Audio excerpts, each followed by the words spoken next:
ఇట్ల గురించి డానీ అంత మంచి మాటలు మాట్లాడుంటే ఎప్పుడు బాగుపడేవారు అంటే వాడు కేసు పెట్టలేదు కాబట్టి సరిపోయింది నాయక్. ఆడు పోలేదా? ఏం నాయక్, నువ్వు పేల్చినప్పుడు ఆడు లోపల లేడా? చూసుకోవాలి కదా. గొప్పదాని దొరికావమ్మా. కాస్త లోపలికి వెళ్ళి కాఫీ పట్టరమ్మా ప్లీజ్. బయట తాగండి.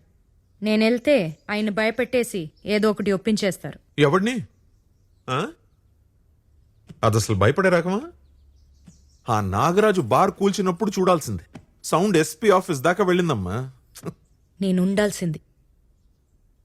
ఏం పర్లేదమ్మా, నాగరాజు ఇల్లుందిగా, అది పేల్చేటప్పుడు ఇద్దరు కలిసి వెళ్తురు గాని పెళ్లికి వెళ్ళినట్టు.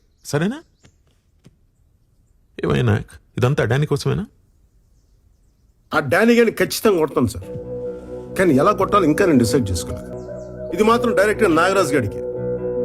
ఈ ఊరికి పెట్టిన మత్తు దిగాలంటే ఇంత సౌండ్ చేస్తే గానీ మత్తు దిగదు.